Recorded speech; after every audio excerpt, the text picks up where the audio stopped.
আসসালামু আলাইকুম ওয়া রাহমাতুল্লাহ। আমি সাইফ আব্দুর রাজ্জাক।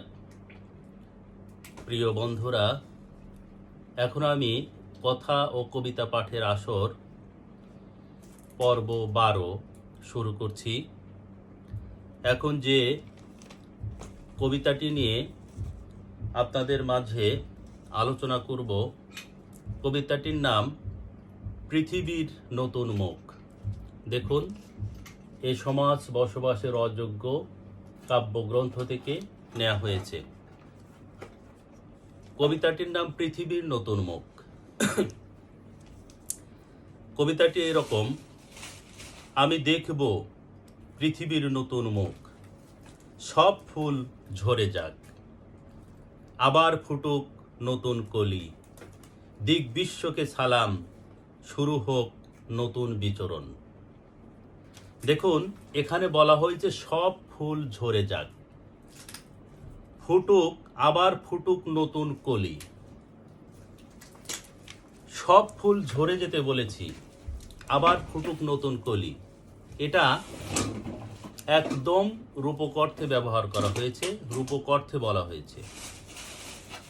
কারণ এই সব ফুল ঝরে যাক, আবার ফুটুক নতুন কলি, এর অর্থ সব ফুল বলতে এখানে বোঝানো হয়েছে পৃথিবীর যত জঞ্জাল, পৃথিবীর যাদের দ্বারা এই পরিবেশ, পৃথিবীর পরিবেশ অশান্ত হয়, যারাই এখানে শুধু পরিবেশ বলতে বোঝানো হয়নি, এখানে শুধু রাষ্ট্র বোঝানো হয়নি, এটা বিশ্বকে, সারা বিশ্বের যত পরিবেশ, যত রাষ্ট্রীয় ব্যবস্থা, যত অর্থনৈতিক ব্যবস্থা, রাজনৈতিক ব্যবস্থা, স্বাস্থ্যগত ব্যবস্থা, নীতিগত ব্যবস্থা, ধর্মীয় ব্যবস্থা, এ টু জেড যত কিছুর মধ্যে যত জঞ্জাল আছে, সমস্ত জঞ্জালকে বলা হয়েছে সব ফুল ঝরে যাক, আবার ফুটুক নতুন কলি। এখানে ওই ফুলকে বলা হয়নি যে ফুল সব ঝরে যাক, এখানে ওই সব জঞ্জালদেরকে বলা হয়েছে যে সব ঝরে যাক, আবার ফুটুক নতুন কলি। কারণ নতুন কলি তো নিষ্পাপ, নতুন কলি তো ওর কোনো দোষ নাই, ওর কোনো পাপ নেই, ঠিক আছে, সে নিষ্পাপ, তো সে পবিত্র। এই জন্য বলা হয়েছে আবার ফুটুক নতুন কলি। পৃথিবীর, সারা বিশ্বের বলা হয়েছে এটা কোনো পারিপার্শ্বিক, আমাদের শুধু পারিপার্শ্বিক নিয়ে বলা হয়নি, শুধু আমাদের পরিবেশগত বিষয় নিয়ে বলা হয়নি, এটা সারা বিশ্বের যে জঞ্জাল চলছে। আজ দেখুন সারা বিশ্বের অবস্থাটা কি, শুধু বাংলাদেশে না, শুধু মায়ানমার না, আপনি দেখেন সারা বিশ্বের দিকে তাকান, আজ পশ্চিমারা কি অবস্থা করছে আপনার অ্যারাবিয়ান কান্ট্রিতে, এদের চক্রান্তে কি অবস্থা হচ্ছে। আবার পশ্চিমারা যে ভালো আছে, তাদের মধ্যে যে অশান্ত পরিবেশ নেই তাও না, সেখানেও আছে। তো এখানে এই যে কুচক্র চলছে সারা বিশ্বে, সারা বিশ্বে কুচক্র চলছে, যার ফলে পরিবেশগত তো অবস্থা, তো পরিবেশের উপর প্রভাব পড়ছে, রাষ্ট্রের উপর প্রভাব পড়ছে, অর্থনীতির উপর প্রভাব পড়ছে, স্বাস্থ্যের উপর প্রভাব পড়ছে, প্রত্যেকটা সেক্টরে এর প্রভাব পড়ছে। তো এই জন্য বলা হয়েছে যে সব ফুল ঝরে যাক, সব ফুল ঝরে যাক, আবার ফুটুক নতুন কলি।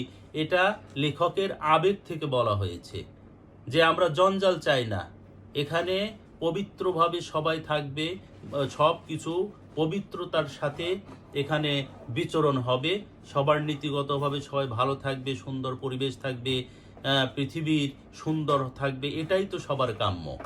তাই এখানে কবি, লেখক এখানে আবেগের সাথে বলছে যে সব ফুল ঝরে যাক, আবার ফুটুক নতুন কলি, দিক বিশ্বকে সালাম, শুরু হোক নতুন বিচরণ, শুরু হোক নতুন বিচরণ, দিক বিশ্বকে সালাম, শুরু হোক নতুন বিচরণ। কারণ আমরা ওই জঞ্জাল আর দেখতে চাই না। পৃথিবীর ভূপৃষ্ঠে নর্দমা, সব ফল পচে গেছে, এখন ত্রাস করছে ওই নর্দমার কীট। পৃথিবীর ভূপৃষ্ঠে নর্দমা, সব ফল পচে গেছে। দেখুন আজ আমাদের সবার মানসিক মানসিকের মানসিক কি অবস্থা, নীতিগত কি অবস্থা, মানুষের নীতি ভালো নেই, নীতির মধ্যে দুর্নীতি, মানবিকতা নেই, মনুষ্যত্ববোধ নেই, মানুষের মধ্যে যে প্রত্যেক মানুষেরই কোনো না কোনো ধর্মের ধর্ম পালন করে এবং ধর্মের অধীনে থাকে, কিন্তু তাদের ধর্মে কি এটাই বলে যে অশান্ত মানবিকতার দিক দিয়ে অমানবিকতার পরিচয়, অমানসিকতার পরিচয়, মনুষ্যত্বহীনতার পরিচয়? এটা কোন ধর্মে বলে? কোনো ধর্মে এগুলো বলে না। অবশ্যই প্রত্যেক ধর্মের নীতিগত দিক দিয়ে সবাইকে ভালোভাবে চলার এবং বিচরণ করার একটা দিক নির্দেশনা দিয়েছে, কিন্তু সেইভাবে কি বিশ্বের যত মানুষ, বর্তমান যে মানুষগুলোর মধ্যে দেখুন মায়া মমতা তো নাই, কি নিষ্ঠুর, কি তাদের মধ্যে কি নিষ্ঠুর প্রবণতা বিভিন্ন দিক দিয়ে দেখুন। এই জন্যই বলছি যে পৃথিবীর ভূপৃষ্ঠে নর্দমা, ঠিক আছে, পৃথিবীর ভূপৃষ্ঠে নর্দমা, এটা রূপো করতে ব্যবহার করা হয়েছে।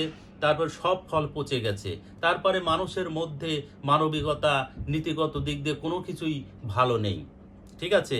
এই জন্য বলা হয় যে সব ফল পচে গেছে। এখন ত্রাস করছে ওই নর্দমার কীট। এখন তো তাই, এখন দেখুন ওই নর্দমার কীটগুলো, ভূপৃষ্ঠে যে পরিবেশ সৃষ্টি হয়েছে, এখন তো ওই কীটগুলোই বসবাস করছে। এখন বলতে গেলে এখন ভালো, তার ভিতর যে একবারে ভালো নেই তা না, আমি কিন্তু সেটা বলছি না। একবারে যে ভালো না থাকলে কিন্তু হয় না, চলে না। তবে আমি যে ভালো 100% এরকে আমি গ্যারান্টি দিতে পারি, এই জন্যই বলছি।